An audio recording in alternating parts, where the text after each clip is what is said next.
Hello everyone and once again welcome to Hardman classes. Myself Sonu Hardman. और इस particular video में हम बात करने वाले हैं ट्रांसफॉर्मेशन ऑफ सेंटेंसेस के बारे में। तो कल हमने देखा था पार्ट 1 और आज हम लोग जानने वाले पार्ट 2 के बारे में। तो कल मैंने आपको बहुत सारी चीज़ समझाया था फ्रेंड्स, और आज हम लोग इसी में जानने वाले हैं डिग्री के बारे में। ठीक है, किसके बारे में? डिग्री के बारे में। चलिए शुरू करते हैं। अब देखिए, डिग्री तो आपको पता ही होगा कि डिग्री हमारा एक पॉजिटिव डिग्री होता है, एक कॉम्परेटिव डिग्री होता है और एक हमारा सुपरलेटिव डिग्री होता है। यहाँ पर एक मिस्टेक हो गया फ्रेंड्स, वो ये कि यहाँ पर मैंने आपको नियम नहीं दिखाया। कोई बात नहीं, आपको समझ में आसानी से आ जाएगा। ठीक है, यहाँ देखिए क्या है, अमिताभ उतना ही लंबा है जितना संजय, यानी Amitabh is as tall as Sanjay. अब देखिए पॉजिटिव डिग्री का नियम क्या, थोड़ा ये समझिए। इसमें भी दो प्रकार का आता है। एक हमारा क्या आता है कि यदि आपको किसी भी सेंटेंस में एज दिखाई दे दे, ये चीज़ आपको अगर दिखाई दे दे, दो बार अगर आपको एज दिखाई दे दे तो समझिएगा कि वो आपका पॉजिटिव डिग्री है। ठीक है। कॉम्परेटिव डिग्री क्या होता है? तो किसी से कंपेयर करना, जब भी किसी सेंटेंस में किसी से कंपेयर करता हो ना, तो वो सेंटेंस हमारा कॉम्परेटिव कहलाता है। देखिए कैसे, यहाँ क्या बोल रहा है कि संजय अमिताभ की अपेक्षा लंबा नहीं है। तो ये अमिताभ से क्या कर रहा है? कंपेयर कर रहा है, तुलना कर रहा है कि हाँ भाई संजय अमिताभ से लंबा नहीं है, यानी Sanjay is not taller than Amitabh. फिर देखिए क्या है हमारे देश में बहुत थोड़े नगर इतने बड़े हैं जितना मुंबई, यानी very few cities in our country are big as Mumbai. अब देखिए इसका जो दूसरा पार्ट है, दूसरा जो टाइप है वो क्या है, वेरी फ्यू लगता है और इसमें एज भी लगता है। ठीक है, मैं आपको अभी बताया था कि जहाँ पर आपको दो ठो एज दिखाई दे दे समझिए कि वो पॉजिटिव डिग्री में आता है।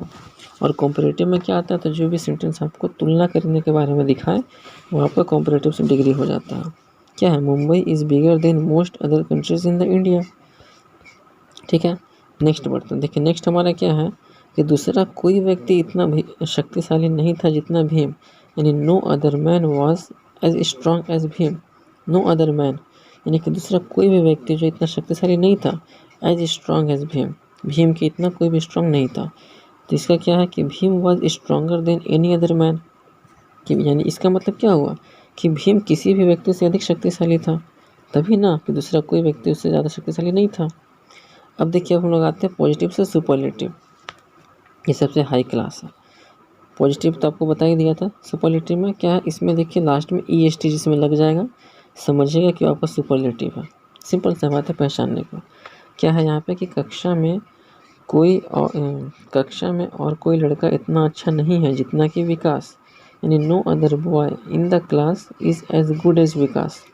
No other boy in the class is as good as Vikas, कि कक्षा में दूसरा ऐसा कोई भी लड़का नहीं है इतना अच्छा जितना कि विकास है। सुपरलेटिव में क्या बोल रहा है, इसका मतलब क्या हुआ कि विकास कक्षा में सबसे अच्छा लड़का है। यहाँ भी देखिए सेम चीज़ मैंने आपको बताया था ना कि एक नरेशन, एक वॉइस चेंज, और इसके अलावा भी 3-4 पॉइंट ऐसा है जहाँ पर आप एक शब्द को, मतलब एक सेंटेंस को दूसरे सेंटेंस में बोलते हैं, लेकिन वो तरीका अलग अलग होता है, बोलने का तरीका अलग अलग होता है, लेकिन बात सेम है। यहाँ पे देखिए सेम क्या है, घुमा के क्या बोल रहा कि कक्षा में कोई लड़का इतना अच्छा नहीं है जितना विकास अच्छा है, उतना अच्छा कोई भी लड़का नहीं है। इसका मतलब क्या कि विकास कक्षा में सबसे ज़्यादा अच्छा है।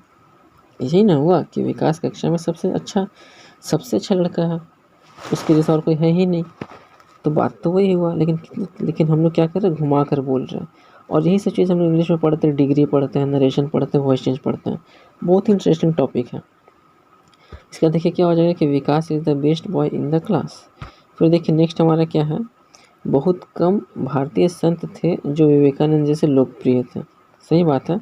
इसमें क्या लग जा रहा है, very few Indians saints were as popular as Vivekananda, कि बहुत कम भारतीय संत ऐसे थे जो विवेकानंद की इतना पॉपुलर थे। इसका देखिए क्या है, इसका मतलब क्या हो रहा कि विवेकानंद भारत के सर्वाधिक लोकप्रिय संतों में से एक थे, यानी जितना भी भारत में फेमस संत हैं उनमें विवेकानंद भी एक थे। इसका मतलब ये हुआ ना, यानी Vivekananda is one of the most popular saints in India. अब देखिए सुपरलेटिव का भी दो प्रकार है, कि अगर इसमें वन ऑफ द भी अगर लग जाता है कहीं पर तो वो भी आप समझिएगा कि क्या है, ये हमारा सुपरलेटिव है, और साथ में आपको मोस्ट तो दिया ही रहेगा। फिर क्या, बहुत कम ऐसे महान देश है जैसा कि भारत, यानी very few countries are as great as India. इसका क्या है कि भारत महानतम राष्ट्रों में से एक है, यानी जितने भी महान राष्ट्र हैं उसमें भारत एक है।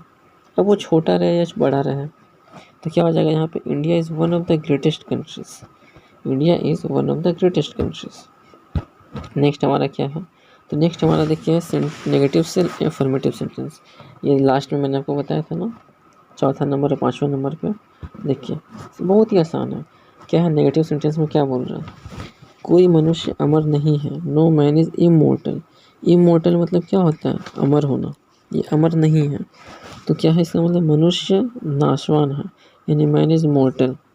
नाशवान है मतलब क्या, कि मनुष्य का भी नाश होगा ही होगा, वो अमर नहीं है। अफर्मेटिव है ये। और एक चीज़ मैं आपको थोड़ा हिंट्स दे देता हूँ कि नेगेटिव में हमेशा नो लगता है और अफर्मेटिव या असर्टिव में नो का नाम भी नहीं होता। लेकिन हाँ, बात को घुमाकर बोलेंगे, लेकिन आपको उसमें ना नहीं लगाना है, ये आपको ध्यान देना चाहिए। क्या है, आबिदा इतनी बुद्धिमान नहीं है जितनी सोनिया। इसका मतलब क्या है कि सोनिया जो है वो क्या है, आबिदा से बहुत अधिक बुद्धिमान है। ये हुआ ना, जब आबिदा उतनी बुद्धिमान नहीं है जितने सोनिया बुद्धिमान है, इसको अगर घुमा के बोलेंगे तो क्या बोलेंगे कि सोनिया जो है आबिदा से अधिक बुद्धिमान है, यानी Abida is not as intelligent as Sonia. और यहाँ पे क्या, Sonia is more intelligent than Abida. ठीक है। फिर देखिए नेक्स्ट क्या है हमारा, मैं स्टेशन पर पहुँचा भी न था कि गाड़ी छूट गई, यानी no sooner had I reached the station than the train left. No sooner had I reached the station than the train left, यानी कि मैं स्टेशन पर पहुँचा भी नहीं था कि गाड़ी छूट गई। अब क्या, मुश्किल से मैं स्टेशन पर पहुँचा ही था कि जब गाड़ी छूट गई। बात तो वही है, लेकिन एक हमारा नेगेटिव में है और एक हमारा पॉजिटिव में है, बात सेम है। यहाँ पे देखिए क्या है, स्कैर्सली। स्कैर्सली मतलब होता है मुश्किल से। Scarcely had I reached the station when the train left.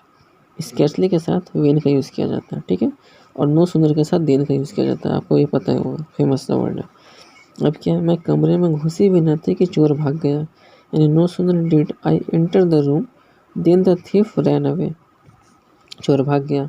अब देखिए इसको हम लोग क्या बोल सकते हैं कि ज्यों ही, मतलब जैसे ही मैं कमरे में घुसी चोर भाग गया। ज्यों ही मतलब क्या होता है, जैसे ही। तो जैसे ही मैं कमरे में घुसी चोर भाग गया, यानी as soon as I entered the room the thief ran away, यानी चोर भाग गया। फिर ये क्या, बस कुछ नहीं है, बस थोड़ा सा सेंटेंस था हमारा। तो thank you friends, Radhe Radhe. अब मैं आपको मिलता हूँ कल एक नए पार्ट के साथ, जो एक हमारा नया टॉपिक होगा। तब तक के लिए टिल देन गुड बाय।